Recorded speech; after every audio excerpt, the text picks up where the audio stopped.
Halo semua, kenalkan nama saya Bobby. Di video ini, saya akan menjelaskan faktor pendorong dan penghambat persatuan dan kesatuan bangsa.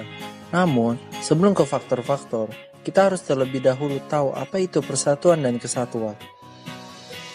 Menurut definisinya, persatuan adalah perserikatan, ikatan, atau gabungan beberapa bagian yang sudah satu.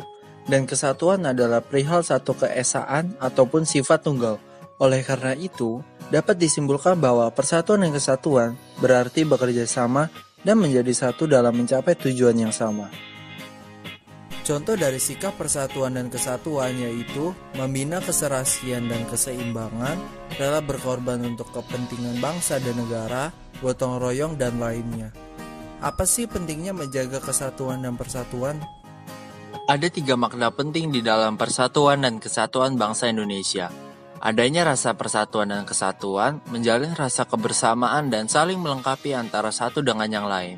Yang kedua, menjalin rasa kemanusiaan dan sikap toleransi, serta rasa harmonis untuk hidup berdampingan. Dan yang terakhir, menjalin rasa persahabatan, kekeluargaan, sikap tolong-menolong, dan sikap nasionalisme.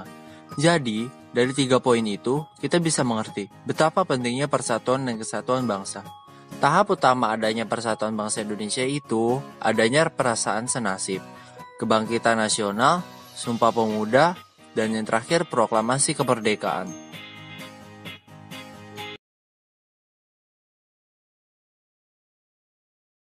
Sekarang kita udah tahu apa itu kesatuan dan persatuan dan apa pemicunya bagi bangsa Indonesia. Apa sih faktor pendorong dan penghambat kesatuan dan persatuan bangsa Indonesia? Ada 5 faktor pendorong persatuan dan kesatuan. Yang pertama, faktor sejarah yang menimbulkan rasa senasib seperjuangan. Berdasarkan faktor ini, bangsa Indonesia memiliki suatu sejarah yang panjang. Perasaan senasib dan seperjuangan telah mampu membangun semangat persatuan dan kesatuan bangsa Indonesia dalam mencapai kemerdekaan. Yang kedua, keinginan untuk bersatu di kalangan bangsa Indonesia, sebagaimana dinyatakan dalam Sumpah Pemuda 28 Oktober 1928. Faktor ini merupakan bentuk semangat persatuan yang ditumbuhkan oleh jiwa pemuda ketika saat itu. Kesadaran akan pentingnya bersatu merupakan salah satu modal kuat pemuda dalam melawan penjajah bangsa asing. Ketiga, rasa cinta tanah air di kalangan bangsa Indonesia. Rasa cinta tanah air merupakan bentuk cinta terhadap bangsa dan negara. Sikap ini telah ditunjukkan oleh para pendiri kita terdahulu dalam memperjuangkan kemerdekaan. Kemudian, rasa bela berkorban untuk kepentingan bangsa dan negara. Para pahlawan bangsa telah banyak menunjukkan suatu pelajaran bagi kita dalam berjuang. Banyak kepentingan pribadi yang telah ditinggalkan oleh para pahlawan kita terdahulu dalam memperjuangkan kepentingan bangsa dan negara.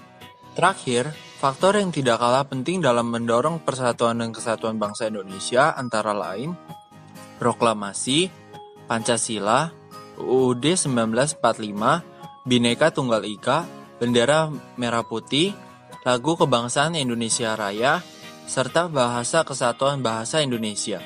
Faktor tersebut merupakan faktor yang paling penting dalam menjaga persatuan dan kesatuan bangsa Indonesia.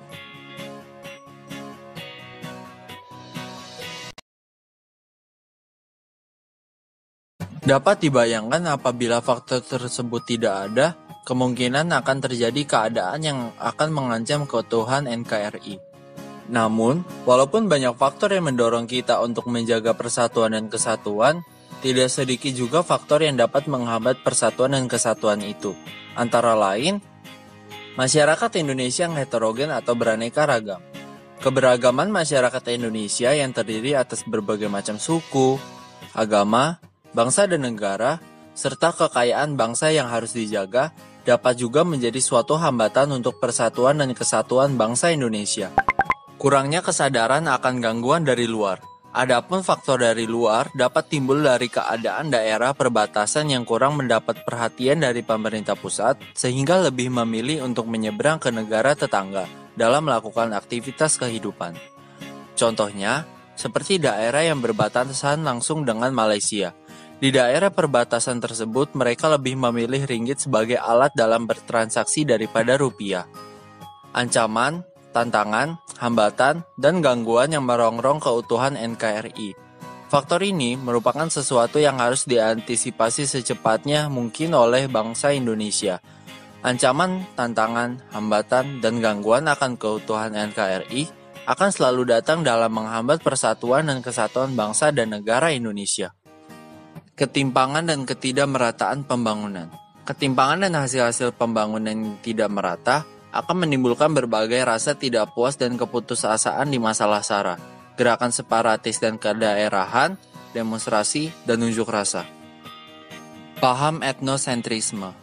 Paham ini merupakan keadaan di mana di antara berbagai suku bangsa yang menonjolkan kelebihan-kelebihan budayanya dan menganggap remeh budaya suku bangsa lain. Sekarang kita udah tahu apa aja faktor pendorong dan penghambat persatuan dan kesatuan Indonesia.